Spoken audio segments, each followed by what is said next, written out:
Recuerda que puedes escuchar este audio horas antes de su estreno y sin publicidad suscribiéndote en cesarvidal.tv.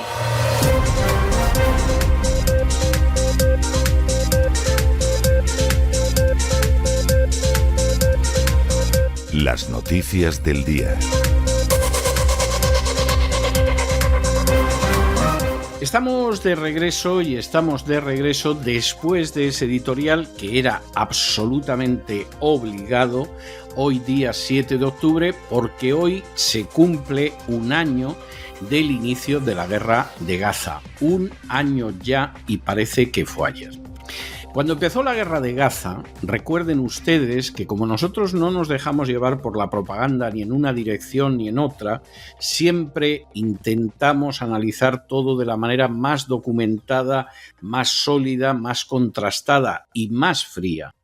Les adelantamos, quien ahora se dirige a ustedes les adelantó, que esto no se iba a solucionar en 2 días.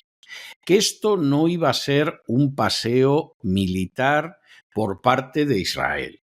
Que esos que estaban diciendo que iban a inundar los túneles de Gaza con el agua de mar y así iba a morir la gente de Hamás, estaban diciendo pavadas del tamaño del Taj Mahal, porque era así. Les avisamos que esta iba a ser una guerra terrible, que previsiblemente se iban a cometer crímenes de guerra, porque conocíamos la trayectoria sistemática de crímenes de guerra perpetrada por el Estado de Israel desde hace décadas, y que además de todo eso, esto iba a durar y veríamos hacia dónde derivaba. Inmediatamente, a las pocas horas, empezamos a atar cabos que ya les contamos entonces. Nosotros les contamos cuando la propia prensa israelí relató que más de un año antes Israel tenía los datos de por dónde se iba a producir, cómo se iba a producir, cómo se iba a llevar a cabo el ataque de Hamás. Y el gobierno de Netanyahu, a pesar de que los tenía desde hacía más de un año, no hizo nada. Les contamos también, con tremendo horror, cómo el ejército de israelí, que entre otras cosas se manifiesta por una capacidad muy rápida de maniobra, tardó más de 7 horas en reaccionar. Nos enteraríamos después que hasta la prensa extranjera había llegado antes a la zona de Gaza, desde donde había partido el ataque y a las zonas donde se había atacado, antes que el ejército israelí, la prensa extranjera.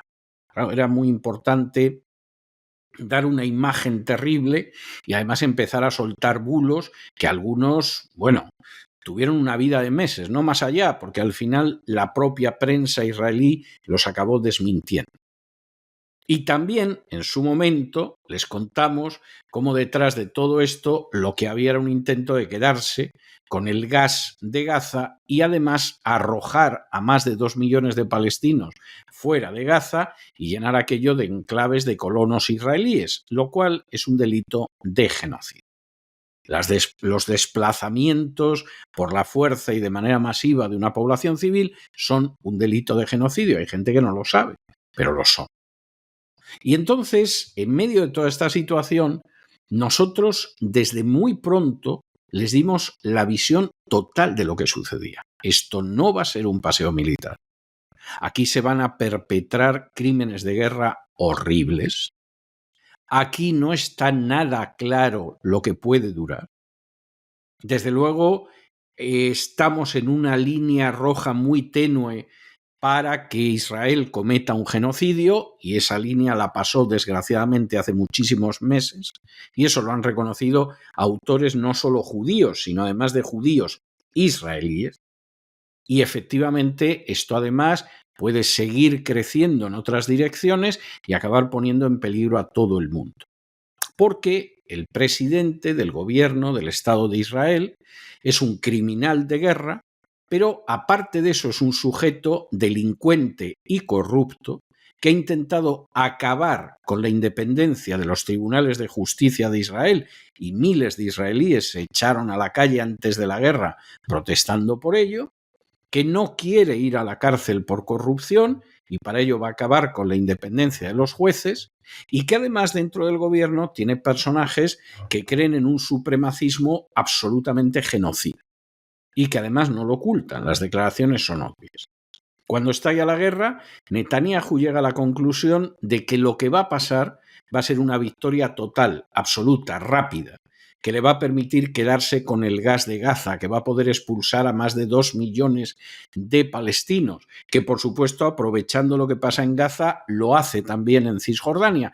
Y después de convertirse así en un héroe nacional, su carrera política está garantizada para siempre. Hasta tal punto que para calentar todavía más los ánimos de una población traumatizada por lo que ha sido el ataque de Hamás, llega a calificar a Hamás como Amalek. Cosa que para la gente que no está versada en el judaísmo, pues evidentemente no significa nada. Es más, los periodistas en Occidente decían, ¿y eso de Amalek qué es? Bueno, Amalek es un pueblo que desapareció, exterminado por Israel hace miles de años, pero que dentro de lo que es la ley judía y dentro de lo que es el Talmud, pues es cualquier pueblo al que se considere, desde el punto de vista judío, que existe un derecho para exterminar. Claro, alguno dirá, bueno, sí, ya, pero Amalek desapareció en la Edad del Bronce, o sea, es que no hay Amalek. Bueno, pues no. Hay interpretaciones cabalísticas que señalan que Amalek se sigue perpetuando a lo largo de los siglos y entonces cuando tienes a Amalek delante está justificado el genocidio y el exterminio de todos en Amalek, incluyendo a los niños. Algunas declaraciones que se han hecho sobre los niños palestinos en esta guerra se le llenan a uno la sangre en las venas. Y a esto hemos llegado. Y es lo que les dijimos hace un año, todavía peor, nos quedamos cortos hace un año cuando les contamos lo que iba a suceder. No nos equivocamos en nada. El análisis se ha ido demostrando como clarísimamente verídico. Si acaso nos quedamos cortos a la hora de hablar de las consecuencias. Uno siempre tiene la esperanza de que en última instancia en la Casa Blanca frenen algo la situación. Uno tiene la esperanza de que el Senado de Estados Unidos, a pesar de que todos han recibido dinero del AIPAC, piense en los intereses del pueblo americano por delante de la necesidad de ser reelegidos de los senadores. Tiene esa esperanza. ¿No? La esperanza muchas veces aparece como demasiado optimista, demasiado ingenua y queda desmentida por los hechos. Pero no afirmamos nada en todo este tiempo, desde el inicio del conflicto, que no se haya cumplido. Todo lo contrario, por desgracia, acertamos. Si acaso se nos puede acusar de que fuimos más moderados y bastante más templados y bastante más sosegados de lo que ha sido el resultado en el que estamos ahora al cabo de un año. Y supuestamente el ejército de Israel, nada, en 4 días iba a acabar con Hamás echando agua de mar en los túneles. Bien, bien, bien, bien. Bien mal, por cierto. En fin, dejamos este tema, que evidentemente es el tema de día hoy, por desgracia, y entramos dentro del boletín de noticias que, como siempre, iniciamos por lo que es el segmento de España y empezamos con una muy mala noticia.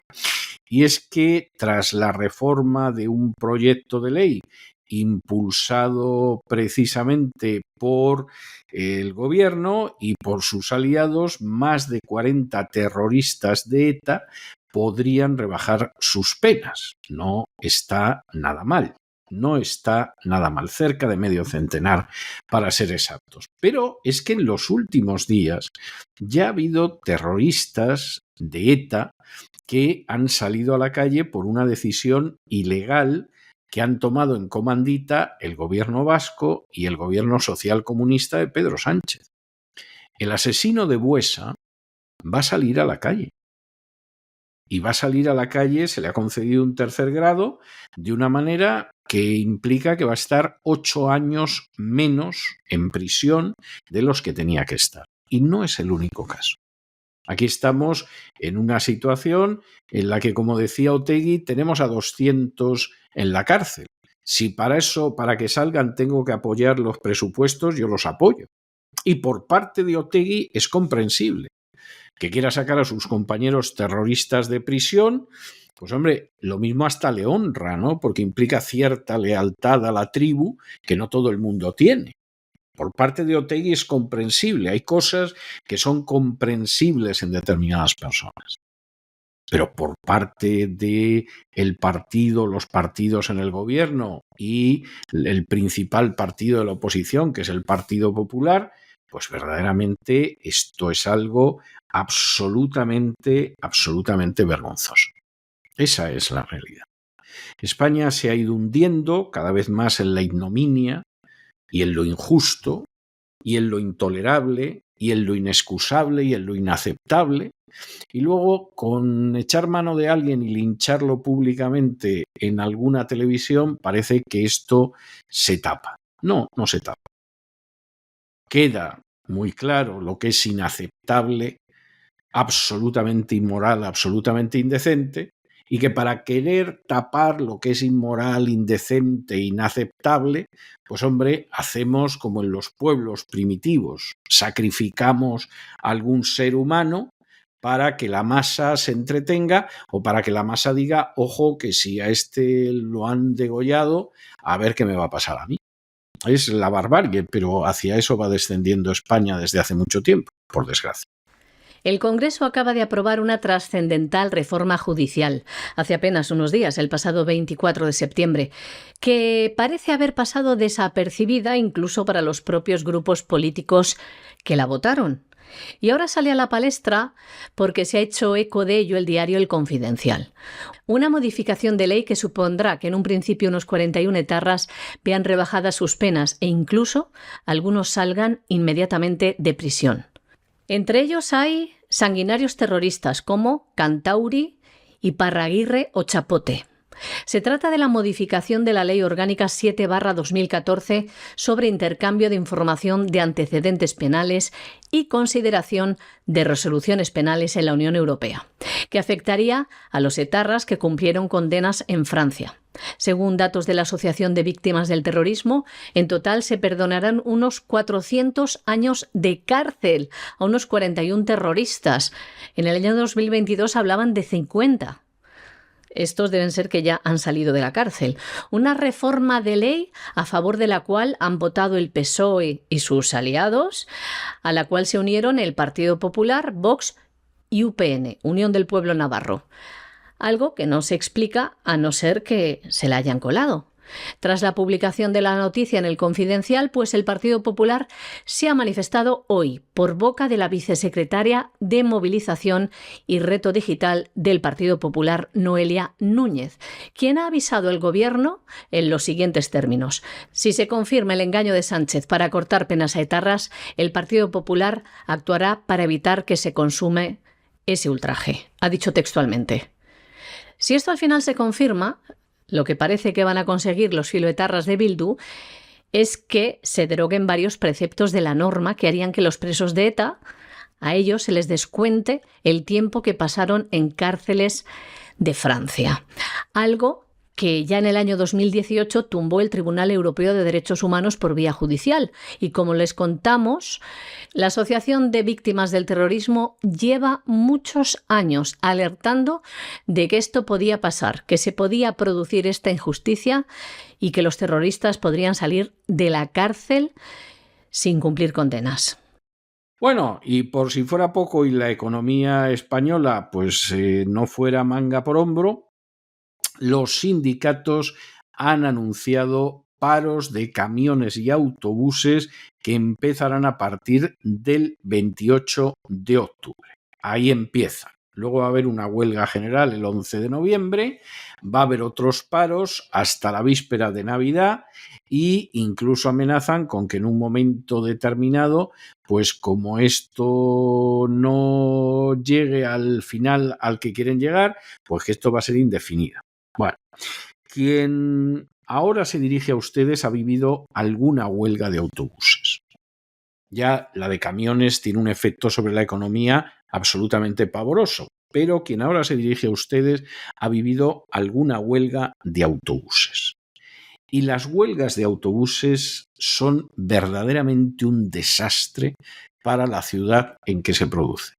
Yo recuerdo en una de esas huelgas, claro, yo era mucho más joven, de esto hace pues casi 50 años, en la que, como yo no tenía la menor intención de dejar de ir a clase porque hubiera una huelga de autobuses, salía tempranito de la avenida de San Diego, mucho más lejos del metro de Portazgo, y me iba caminando hasta la Facultad de Derecho, bien pasada la Moncloa. Para los que conozcan Madrid, en fin, se pueden hacer una idea de lo que es recorrer ese trayecto y sobre todo recorrerlo andando. Son varias horas caminando, pero bueno, yo supongo que a mí a lo mejor hasta me resultaba muy saludable a esa edad. El problema es que esto no lo puede hacer la mayoría de la gente. Y puede ser algo verdaderamente pavoroso, pero verdaderamente pavoroso. Esa es la tristísima realidad. Verdaderamente pavoroso. Y en el caso de los camiones, no digamos. Bueno, ¿y qué pretenden los sindicatos, el socialista y el comunista con toda esta historia? Pues hombre, pretenden que los conductores se puedan jubilar antes. Se puedan marchar antes a su casa y cobrar la jubilación, porque efectivamente está muy bien y que a ser posible, pues esto pueda ser en una edad pues donde te jubilas y todavía puedes disfrutar de la vida, ¿no? Que pueda ser, por ejemplo, pues a mitad de la década de los 50. Bueno, a quien ahora se dirige a ustedes la idea de haberse jubilado a mitad de los 50, pues seguramente le hubiera parecido extraordinaria. No fue posible, no tiene nada claro que se haya podido jubilar a mitad de los 70 cuando lleguen, o sea que imagínense, pero en cualquiera de los casos es inaceptable lo que pretenden los sindicatos. Ahora, como forma ya de no trabajar de aquí hasta las Navidades y de sembrar el caos en el país o de justificar que el gobierno apruebe medidas que no se pueden pagar, pero que se van a pagar a costa de robar todavía más a las clases medias. Fantástica, ¿eh? La táctica es fantástica. Es más, indica una táctica que hubiera tenido seguramente más impacto a la hora de intentar que Maduro se marchara en Venezuela que la de que salga la gente en manifestaciones. Yo no sé cómo a la oposición no se le ha ocurrido ir a grandes huelgas de sectores estratégicos del país de tal manera que no se pudiera sostener el gobierno de Maduro y por el contrario haya preferido lanzar a la calle sin la menor preparación a la gente expuesta a que la hieran o la maten. Es una de esas preguntas que llevo haciéndome, pero prácticamente décadas, y que todavía nadie me ha sabido contestar. Los sindicatos, comisiones obreras y UGT han anunciado una jornada de huelgas a partir del lunes 28 de octubre, que van a extender hasta finales del mes de diciembre. Los conductores de transporte por carretera, tanto camiones como autobuses, comenzarán los paros a partir de la medianoche del próximo lunes 28 de octubre.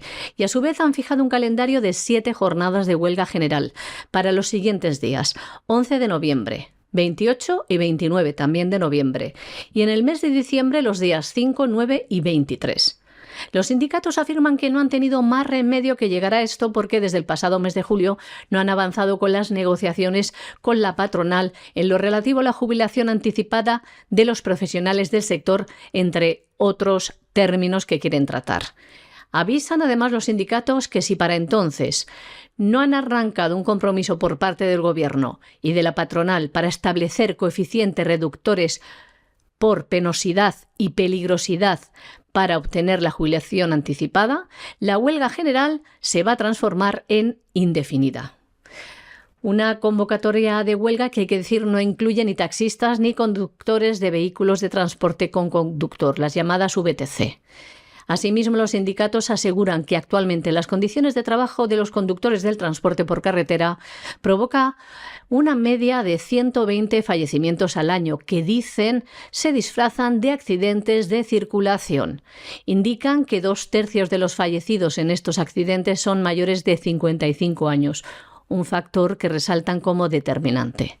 Tanto UGT como comisiones obreras dicen que con estos paros en el transporte pretenden poner fin y minimizar estos fallecimientos en el puesto de trabajo. Y ya que estábamos hablando de Venezuela no nos movemos, tampoco de Madrid, porque resulta que Edmundo González dice que va a estar en Venezuela el 10 de enero para tomar posesión de su cargo como presidente. ¿Que Edmundo González quiere esto? Pues hombre, yo sinceramente no tengo razones para dudarlo. No tengo razones para dudarlo. Pero que Edmundo González se crea que el 10 de enero va a poder tomar posesión de su cargo como presidente de Venezuela, tiene que obedecer a razones que no conocemos los demás. O sea, si verdaderamente se cree esto y no simplemente intenta animar a una hinchada que está muy desanimada, realmente sería interesante que nos contara cómo piensa hacerlo. Porque, por ejemplo, uno de los requisitos sería que llegara a Venezuela. No pretenderá tomar posesión de la presidencia online, por internet, que le conecten a Zoom y entonces alguien le tome el juramento. O sea, eso sería astracanesco, sería estrambótico. Y la primera pregunta es, ¿cómo va a entrar usted en Venezuela? ¿Le va a dejar la gente de Maduro que entre en Venezuela?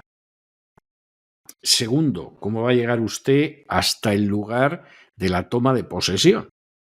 A ver si aquí se va a repetir lo mismo que pasó con Guaidó, del que dijimos desde el primer día que iba a ser un fracaso. Y es que, bueno, le toman a usted la jura por algún sitio y como si nada, porque ese día, 10 de enero, Maduro va a tomar posesión del cargo y a ver quién lo desaloja. Bueno, pues esta es una situación verdaderamente inquietante.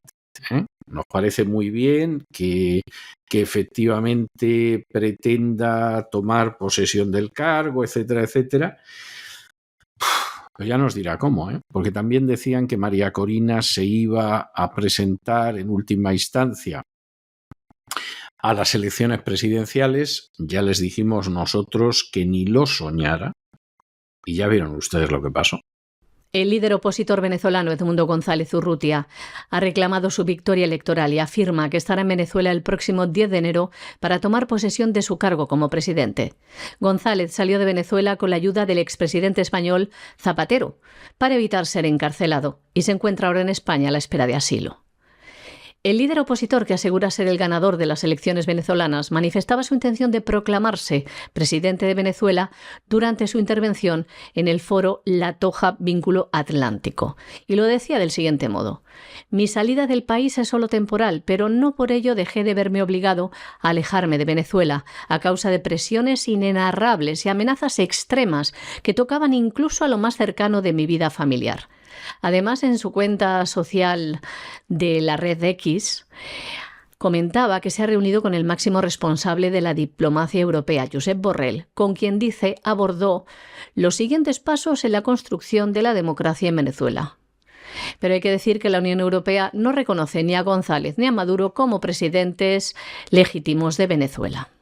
Bueno, y nos vamos a Nicaragua porque el embajador que había de Rusia en Nicaragua se marcha, lo han trasladado, y entonces, antes de que se fuera, el presidente de Nicaragua le ha concedido la orden de José de Marcoleta en el grado de Gran Cruz. Ha estado 4 años, durante los 4 años pues se han llevado bien, porque no tienen por qué llevarse mal, para eso están los embajadores, y entonces lo que ha sucedido pues es que inmediatamente Daniel Ortega, que está en una situación bastante debilitada, no hay nada que haga pensar que va a caer del poder, pero está en una situación más debilitada desde hace unos años, pues ha aprovechado para darle la Gran Cruz y recordar cómo en los años 80 pues contaron con la ayuda de la Unión Soviética y de esa manera Estados Unidos no pudo invadir Nicaragua, etcétera, etcétera. Esta es una lectura de la historia a beneficio de inventario. Es decir, Daniel Ortega sabe de sobra que tuvo que convocar unas elecciones por esas fechas porque la CIA le había organizado una guerra en la frontera con Honduras, porque el país pasaba por una situación económica terrorífica que quien ahora se dirige a ustedes tuvo ocasión de ver y de comprobar, porque además se daba la circunstancia de que el propio Frente Sandinista tenía sus dificultades y al final no le quedó más remedio a Daniel Ortega que celebrar elecciones. Y por supuesto las perdió.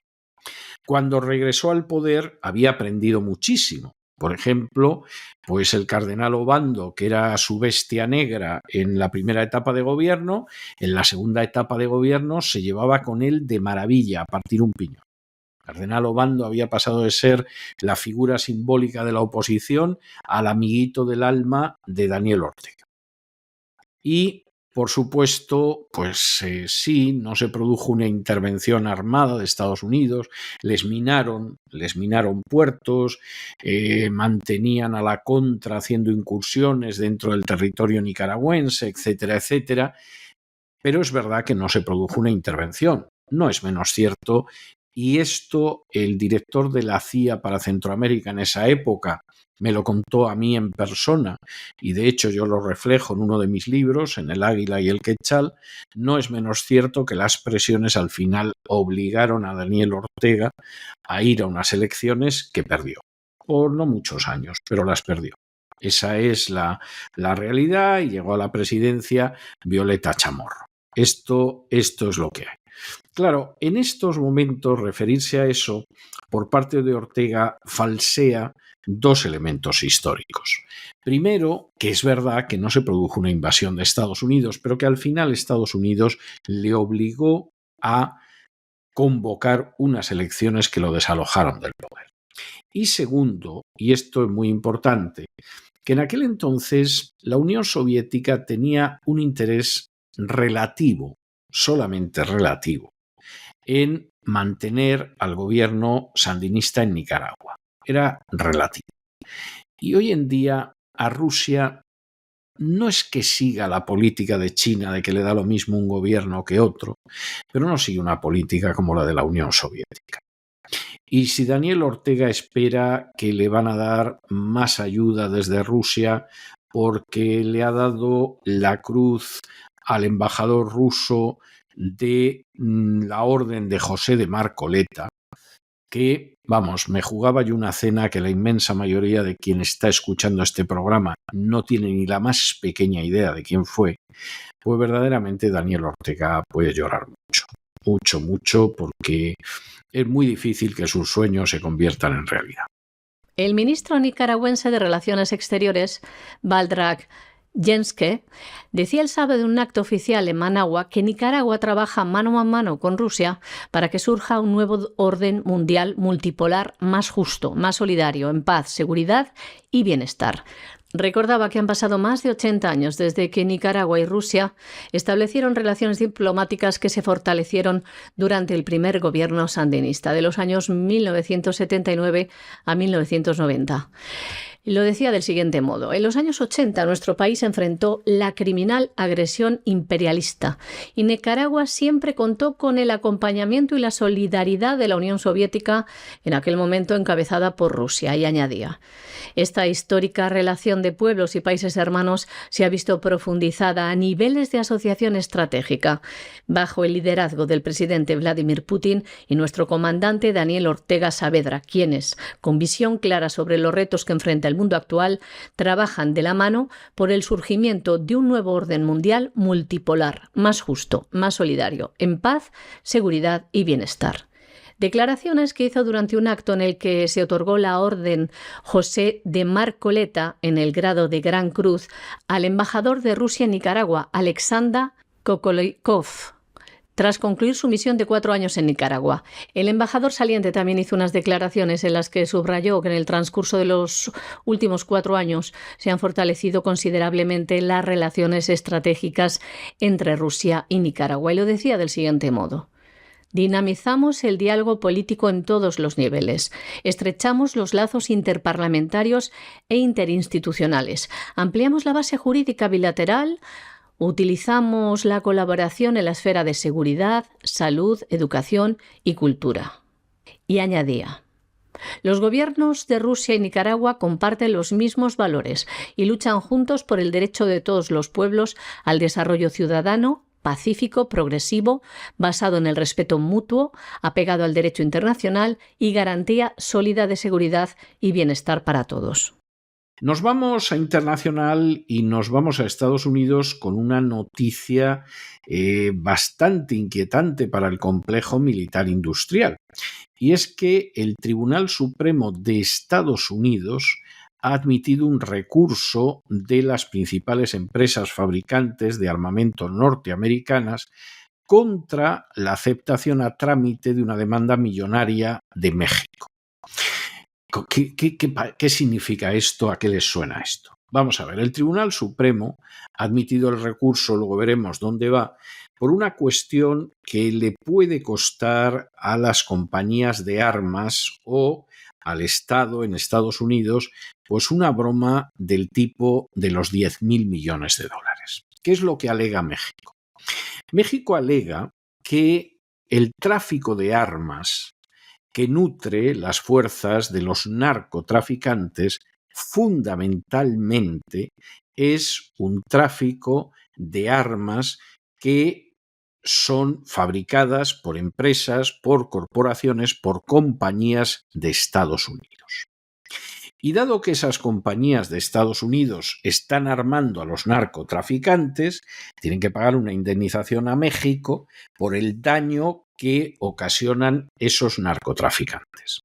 La primera vez que se presentó esta demanda, el tribunal que se ocupaba del asunto, que conocía el asunto, la rechazó. Pero en segunda instancia, que apeló México, resulta que hay una serie de compañías históricas, como es el caso de Glock, como es el caso de Colt, como es el caso de Beretta, como es el caso de Smith & Wesson, etcétera, que entraron dentro de una apelación que el Tribunal de Apelación consideró que existía derecho a demandarlas y a que tuvieran que pagar una indemnización. Esto ha coleado durante muchísimo tiempo. Finalmente ha llegado al Supremo y el Supremo pues ahora va a tener que decidir si efectivamente estas compañías de armas están exentas de responsabilidad o, por el contrario, tienen que pagar una indemnización a México. No crean ustedes que es un tema fácil.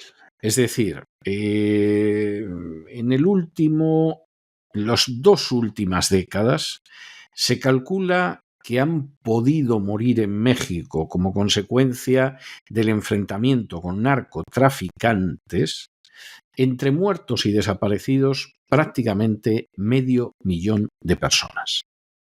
No murieron tantas personas en los casi 3 años que duró la Guerra Civil Española. Estamos hablando de un número de muertos verdaderamente escalofriante para un país que supuestamente está en paz. Y efectivamente, las armas con las que se han perpetrado todas estas muertes, en un porcentaje elevadísimo, algunos hablan del 90, otros hablan del 70, son armas que proceden de Estados Unidos. Con lo cual, ya se pueden ustedes imaginar de sobra los que dicen, bueno, pues estas empresas armamentísticas lo tienen que pagar. Tiene un argumento en contra, y el argumento en contra es el de las empresas armamentísticas que dicen, oiga, nosotros vendemos armas. Lo que luego haga con el arma la persona a la que se la hemos vendido es cosa suya y a nosotros no nos puede culpar. Igual que usted no puede culpar a una fábrica de cuchillos porque de pronto haya habido un señor que haya aprovechado el cuchillo de cortar la carne para rebanarle el cuello a su suegra. Esto es absurdo. Y vamos a ver cómo queda todo en el Supremo, porque efectivamente, si en un momento determinado el Tribunal Supremo abre la puerta a que el complejo militar industrial de Estados Unidos tenga que indemnizar a las víctimas de sus armas, bueno, esto puede ser impresionante. O sea, imaginamos que después de esto van a venir los afganos, van a venir los iraquíes, los libios, los ucranianos, en fin, esto puede ser el cuento nunca acabar. O sea, que no piensen que esta causa es algo baladí, ni muchísimo menos. El Tribunal Supremo de los Estados Unidos ha admitido un recurso de las principales empresas fabricantes de armamento norteamericanas contra la aceptación a trámite de una demanda millonaria que interpuso el Estado mexicano, que acusa a estas compañías de facilitar el flujo de armas destinadas a los cárteles de la droga. El recurso de los fabricantes de armas estadounidenses ha sido respaldado por fiscales de estados republicanos menos el de Ohio, 27 congresistas y varias organizaciones de defensa de los derechos a las armas. Con su decisión, el Supremo estadounidense tendrá que decidir si se aplica la inmunidad a las empresas que fabrican estas armas según la Ley de Protección del Comercio Legítimo de la Ley de Armas del año 2005. Se prevé que la decisión final podría conocerse en el verano del año 2025. En su demanda a México, denunciaba que las empresas optaron deliberadamente por un comercio negligente e ilícito que alienta, dicen, el narcotráfico y la violencia en el país. Por lo que reclaman a estas compañías 10.000 millones de dólares en concepto de daños. Una denuncia que fue rechazada inicialmente por un tribunal federal, pero en segunda instancia se aceptó. El caso contra empresas como Smith & Wesson, Barrett Beretta, Glock, Interstate Arms y Colt. Según el gobierno mexicano, entre 200.000 y 700.000 armas fabricadas por estas empresas llegan de contrabando anualmente a México procedentes de los Estados Unidos, y añaden que entre el 70 y el 90% de las armas encontradas en escenas de crímenes en México proceden de los Estados Unidos.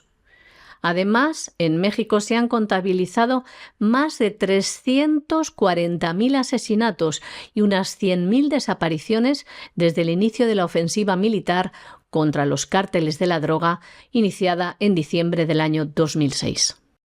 Y acabamos el boletín con una noticia triste, que es una noticia que efectivamente nos recuerda el tristísimo aniversario de hoy. Israel, no voy a decir que celebrando el primer año de guerra, porque sería algo que no se correspondería con la verdad, pero en cualquiera de los casos, Israel hoy ha bombardeado otro hospital en Gaza y lo hace además en un momento, supuestamente porque había milicianos de Hamás. Esto no vamos a decir que en alguna ocasión no sea cierto, pero los primeros que saben que es mentira son los mandos militares israelíes, que han comentado lo que es el sistema evangelio para destruir Gaza y que muy claramente han reconocido en medios, incluso en medios israelíes, que se trata de matar cuanto más civiles mejor, a ver si los civiles palestinos se sublevan contra Hamás. Lo cual, francamente, a quien se le haya ocurrido esa idea es para echarse a temblar. Si alguno se la cree, verdaderamente no parece que sea muy avispado. Y si lo que sucede es que alguno ha puesto esa excusa para intentar legitimar la matanza de civiles, no, es que de esta manera vamos a conseguir que se subleven los civiles contra Hamás. Bueno, verdaderamente como excusa es de un endeble que realmente se cae por los suelos. En este caso, de nuevo, otro hospital. Y al mismo tiempo, también tenía que sufrir Beirut de nuevo un ataque. Vamos a ver hasta dónde llega esto, pero yo sigo recordando a todos aquellos que hace un año hablaban del paseo militar israelí, de lo que era el ejército israelí, de cómo en unas semanas el ejército israelí se comía a Hamás, etcétera, etcétera. Hoy se cumple un año. Y a esto el final no se le ve, o por lo menos quien ahora se dirige a ustedes no se lo ve. Hoy se cumple un año de los ataques de Hamás en Israel y de la contraofensiva israelí. El ejército de Netanyahu parece haberlo celebrado atacando otro hospital en Gaza. Se trata del Hospital Mártires de Al-Aqsa, en Deir al-Balá. Las Fuerzas Armadas israelíes aseguran en un comunicado que los milicianos de Hamás se encontraban dentro del hospital, que es donde tenían un centro de control desde el que operaban. Por el momento se desconoce si hay víctimas y cuál ha sido el alcance del daño causado por este nuevo ataque aéreo israelí. Como saben, los hospitales y los centros médicos están protegidos por el derecho internacional humanitario de manera especial. Es algo que desde el inicio del conflicto Israel no ha respetado. Desde el comienzo de la guerra en Gaza, Israel ha atacado todos los hospitales de la franja, quedando en su mayoría destruidos, y los heridos murieron o tuvieron que ser desplazados como podían. Y les contamos también, en paralelo, Israel sigue atacando el Líbano, intensificando sus bombardeos sobre Beirut. Además, este lunes Hamás ha vuelto a lanzar cohetes contra el sur de Israel y también contra Tel Aviv, desde Gaza. Y el grupo terrorista Hezbollah ha lanzado varios proyectiles desde el Líbano en dirección a Haifa, la mayor ciudad al norte de Israel. Desde el 7 de octubre del año 2023, hace justo hoy un año, han muerto en Gaza al menos 41.909 palestinos, la mayoría mujeres y niños. 97.303 han resultado heridos, según las últimas cifras del Ministerio de Sanidad de la Franja. Además, en Cisjordania han muerto otros 700 palestinos. Y hasta aquí hemos llegado con nuestro boletín de hoy. María Jesús, muchas gracias, muy buenas noches y hasta mañana, Dios mediante. Muchas gracias a ti, César. Muy buenas noches. Y ustedes no se nos vayan, porque ya está viniendo para subirse al avión del Despegamos don Lorenzo Ramírez y darle un niquelado a la economía mundial. Y luego tenemos nuestro programa doble y sesión continua dedicado a la hispanidad, como todos los lunes, en La Voz. Primero nos vamos a quedar en la historia, en el Así fue España. Se quedará también un ratillo más con nosotros don Lorenzo Ramírez y hoy vamos a entrar con toda la crisis en el Califato de Córdoba después de la muerte de Alaquén II y los inicios de la carrera de un personaje extraordinario conocido como Al-Mansur, el victorioso, o Almanzor, que es como siempre se ha dicho en España. Y después de ese paso por la historia de España, de los primeros años de Almanzor, a donde nos vamos es ni más ni menos que al mayor legado que ha dejado al acervo común de la humanidad España, a la lengua española, y ahí nos ayudará doña Sagrario Fernández Prieto para escribir y hablar el español de la mejor manera posible. De manera que no se vayan, que regresamos enseguida.